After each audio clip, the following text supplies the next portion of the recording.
నమస్కారం. నేను మీ లక్ష్మీ నరసింహ. ఈరోజు మనం మోకాళ్ళ నొప్పులు తగ్గించుకోవడానికి పెద్దవాళ్ళు చాలామంది అడుగుతున్నారు. మోకాళ్ళ నొప్పులు విపరీతంగా ఉంటున్నాయి. పెద్దవాళ్ళే కాదులెండి. 30 ఇయర్స్ దగ్గర నుంచి 60 ఇయర్స్ లోపోళ్ళు చాలామంది అడుగుతున్నారు. 60 ఇయర్స్ పైన వాళ్ళు అసలు అడగట్లేదు. చాలా విచిత్రంగా ఉంది. 30 ఇయర్స్ దగ్గర నుంచి 60 ఇయర్స్ లోపు వాళ్ళు నేననేది 30 నుంచి స్టార్ట్ మోకాళ్ళ నొప్పులు, నడుము నొప్పులు చెప్తున్నారు. మరి ఈ మోకాళ్ళ నొప్పులు తగ్గడానికి ఎటువంటి వ్యాయామాలు మనకి సహకరిస్తాయి? నడుము నొప్పి తగ్గడానికి ఎటువంటి వ్యాయామాలు సహకరిస్తాయి అనేది 1, 2 ఆసనాలు మనం చెప్పుకొని, మోకాళ్ళ నొప్పులకి కంప్లీట్‌గా మనం ఎటువంటి ఆసనాలు వేస్తే మనం రిలీఫ్ అవుతుంది. కింద కూర్చోలేనటువంటి పరిస్థితి చాలామందికుంటుంది. అదేవిధంగా బెడ్ పై నుండి కూడా ఆ మోకాళ్ళ నొప్పులను ఎలా తగ్గించుకోవచ్చో ఇప్పుడు మనం తెలుసుకుందాం. పిల్లో నేను ఫస్ట్ కరెక్ట్‌గా మీకు నేను చూపిస్తున్నాను చూడండి. మీరు బెడ్ పైన ఉన్నారనుకుందాం. బెడ్ పైన ఉన్నారు. కింద గూడా అంటే కింద కూర్చొని చేయలేనటువంటి ఎక్సర్‌సైజ్‌లున్నాయి. ఈ బెడ్ పైన గూడా ఇలా ఒక పిల్లో ఏసుకోండి. మీరు నెమ్మదిగా కాళ్ళని కొంచెం అంతా దాన్ని మోకాళ్ళని ఇక్కడొక మోకాలు, ఇక్కడొక మోకాలు పెట్టండి ఇటు. అంటే కొంచెం పెద్ద పిల్లో తీసుకోండి. నేను చిన్నది చూపిస్తున్నాను. ఇలా మోకాళ్ళ పైన ఇలా నిలబడి కొంచెం కాళ్ళని ఇలా ఇట్లా రైట్‌కి, లెఫ్ట్‌కి ఈ పిల్లో పైన ఇట్లా ఆడించండి. ఒక 10 టైమ్స్ 1, 2, 3, 4, 5 మీకు ఎటువంటి నొప్పి ఉండదు. ఎటువంటి ఇబ్బంది ఉండదు.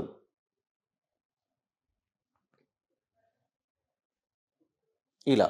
ఇలా నిలబడలేని వాళ్ళు ఏం చేస్తారంటే ఇదే పిల్లోని ఇలా ఉంచి కాళ్ళు ఇలా పెట్టండి.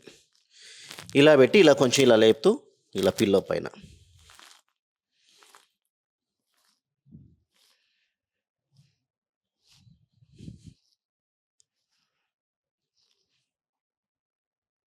ఇలా అయిపోయిన తర్వాత కొంచెం మోకాళ్ళని రిలాక్స్ చేస్తూ అలాగే అక్కడ రక్త ప్రసరణ బాగా జరుగుతుంది. ఇంకొంచెం డిస్టెన్స్ కూడా తీసుకోవచ్చు కావాలంటే హ్యాండ్స్. పూర్తిగా ఇలా ఉండండి. ఇలా ఉన్న తర్వాత కొంచెం ముందుకి, వెనక్కి ఇట్లా మూవ్‌మెంట్ ఇవ్వండి కాళ్ళని. ఇలా మూవ్‌మెంట్. మోకాళ్ళ పైన కొంచెం మూవ్‌మెంట్ ఇవ్వండి. Just movement. తర్వాత ఒక కాలు ఇట్లా. మనం రోకలి తెలుసు మీ అందరికీ. రోట్లో ఏమైనా గింజలున్నప్పుడు ఎలాగైతే దంచుతారో నెమ్మదిగా అలా. ఇలా చేసిన తర్వాత చిన్నగా పిల్లో అవాయిడ్ చేసి కింద కూడా అంతే. ఒక చిన్నది ఇట్లా ఏసుకున్న తర్వాత ఒక టవల్ తీసుకొని ఇట్లా చూడండి చక్కగా. ఇలా.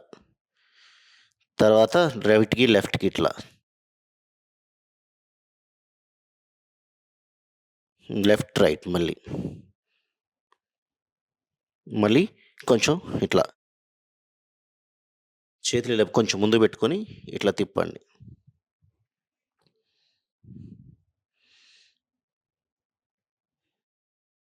అక్కడ మోకాళ్ళు తిరగాలి.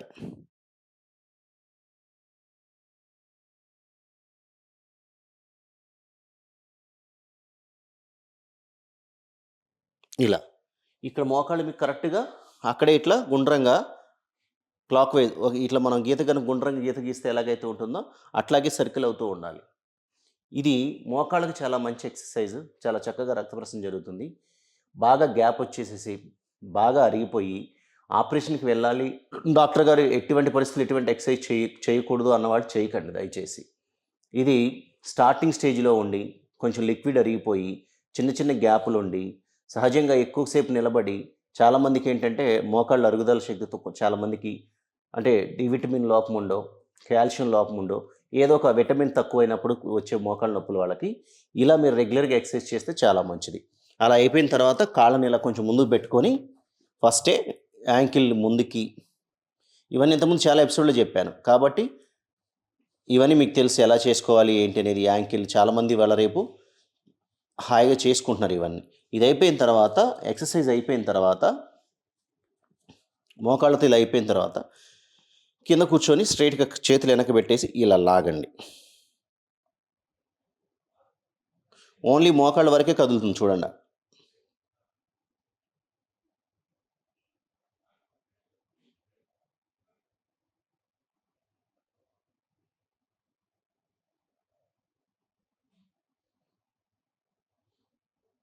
ఇలా అయిపోయింది. అయిపోయిన తర్వాత మీరేం చేస్తారంటే, కొంచెం నొప్పులు తగ్గటానికి ఆయుర్వేదం షాపులో ఎవరి దగ్గరైనా ఎళ్లి అడిగితే మీకు నొప్పులు తగ్గడానికి ఆయిల్ ఇస్తారు. ఆయిల్ తీసుకొని కొంచెం అంతా చేతిలో ఏసేసుకొని, ఇట్లా ఈ అరచేతిని మోకాలు పైన, అంటే ఈ మోకాలు కింద అరచేతిని ఇలా పెట్టి, ఇక్కడ కొంచెం ఆయిల్ తీసుకొని ఇట్లా మర్దన చేస్తూ ఉండండి. ఇటు సైడ్‌కి, మళ్ళీ ఇటు సైడ్‌కి ఇట్లా మర్దన చేస్తూ ఉండండి. ఇలా మర్దన చేయండి. క్లాక్ వైజ్ ఒక 10 టైమ్స్, యాంటీ క్లాక్ వైజ్ ఒక 10 టైమ్స్. ఇలా చేసుకుంటూ ఎక్సర్సైజ్లు మీరు చేస్తే తప్పకుండా మోకాళ్ళ నొప్పుల నుండి ఉపశమనం మీరు పొందుతారు. అదేవిధంగా లెఫ్ట్ సైడ్ కూడా అంతే. ఇట్లా మరి మోకాళ్ళ నొప్పుల మీద మేము వెయిట్ ఉన్నాం, మేము చేయలేకపోతాం, లేదంటే మాకు బెడ్ పైన కానీ కింద కూర్చోడానికి ఇబ్బంది అవుతుంది, ఇంకా వేరే ఎక్సర్సైజ్లు ఏమైనా ఉన్నాయా అంటే చాలా ఎక్సర్సైజ్లు ఉన్నాయి మనకి. అలాగే ఈ రెండు ఒక్కసారి మనకేంటంటే ఇట్లా 2 చేతులతో మళ్ళీ మర్దన చేసుకోవచ్చు. ఈ సైడ్స్ కూడా చేయాలి. ఈ సైడ్లు కూడా ఇట్లా చేయాలి. సైడ్స్ ఎంత చేసినా కానీ మళ్ళీ మనం ఈ సైడ్స్కి ఇట్లా ముందుకి వెనక్కి ఇట్లా మజిల్ ఈ ఈ ఇక్కడ ఏదైతే మనకి మోకాలకు సంబంధించిన సరౌండింగ్ మొత్తం కూడా మనం మర్దన చేసుకోవాలి. ఇలా రెగ్యులర్గా చేసుకుంటే ఇంకా చాలా ఎక్సర్సైజ్లు ఉన్నాయి. తర్వాత మీకు బాగా పెయిన్ ఉంటే పిల్లోని ఇలా పెట్టేసుకొని, కాళ్ళు ఇలా పెట్టి మడుచుకొని కూడా లోపల ఇలా పెట్టి కూడా ఇలా కూడా కూర్చోవచ్చు. దగ్గర రావట్లేదు, ఫోల్డింగ్ రావట్లేదు, కొంచెం ఇట్లా పిల్లోని ఇట్లా ఫోల్డ్ చేసేసి ఇలా మీకు ఇబ్బంది ఉండదు, ఈజీగా ఉంటుంది. ఓకే, ఇట్లా రైట్తో చేసుకోవచ్చు, లెఫ్ట్తో చేసుకోవచ్చు. ఇలా రెగ్యులర్గా ప్రాక్టీస్ చేయండి. బోల్డ్ అని మనకి చాలా సింపుల్గా ఉన్నటువంటి ఎక్సర్సైజ్లు మనం చెప్పుకుంటున్నాం. చాలా సింపుల్గా కూడా ఉంటాయి. మీరు కాకపోతే ఏంటంటే రెగ్యులర్ ప్రాక్టీస్ చేయండి. ఇంట్లో ఉండి బెడ్ పైన కూర్చొని చక్కగా ఏదో ఒక మూమెంట్ ఇస్తూ ఉంటే హాయిగా రక్త ప్రసరణ జరుగుతుంది. అంటే నరాలు, అంటే కండరాలు స్టిఫ్నెస్ పోతుంది, నరాల్లో రక్త ప్రసరణ బాగా జరుగుతుంది. తద్వారా దాంతోపాటు మంచి ఫుడ్డు, అంటే గుజ్జు ఎక్కువ ఉన్నది, అంటే మనకి జిగురు ఉన్నటువంటి పదార్థాలు ఉన్నటువంటి కూరగాయలు మీ అందరికీ ఇంట్లో వచ్చే వాళ్ళకి, చాలా పెద్దవాళ్ళకి చాలా బాగా తెలుసు. ఆ జిగురు పదార్థం ఉన్నటువంటి ఆకుకూరలు కానీ కాయగూరలు కానీ అటువంటివి తినండి. బాగా ఎక్సర్సైజ్ చేయండి. తప్పకుండా మనకి 75-80 ఏళ్ళు వచ్చిన, ఇప్పటికీ నా 94 ఏళ్ళు వచ్చిన మా గురువుగారికి మోకాళ్ళ నొప్పులు లేవు. అంటే హెల్త్ పైన కొంచెం కాన్సన్ట్రేషన్ పెట్టండి. అందరికీ సమస్యలు ఉంటాయి, అందరికీ డిసీజులు వస్తాయి, కానీ కొంతమంది బేర్ చేస్తారు, కొంతమంది బేర్ చేయలేరు. కాబట్టి హెల్త్ అనే విషయంలో మనం గనక కొంచెం ముందడిగేస్తే, మనం ఎన్ని ఏళ్ళు వచ్చినా కానీ మోకాళ్ళ నొప్పులు కానీ, నడుము నొప్పులు కానీ, కంటి చూపు కానీ మందగించడం కానీ, లేకపోతే ఇటువంటివి రాకుండా ఉంటాయి. బీపీ, షుగర్లు ఇటువంటివన్నీ మనం కావాలని కొని తెచ్చుకునేవి ఇవన్నీ. కాబట్టి దయచేసి కొంచెం మీ ఆలోచనలు తగ్గించండి. మీకు ఒత్తిడి ఏదైనా ఉంటే మానసిక ఒత్తిడిని తగ్గించండి. అదేవిధంగా ఇప్పటి నుంచి, అంటే యూత్‌కి అయితే జంక్ ఫుడ్స్ని తగ్గించండి. మ్యాక్సిమం మీరు ఇంట్లో చేసుకొని తినడానికి ప్రయత్నం చేయండి. ఉప్పు, పులుపు, కారం, తీపి, వగరు, చేదు ఇవన్నీ సమపాలనలో తీసుకోవడానికి ప్రయత్నం చేయండి. నమస్కారం.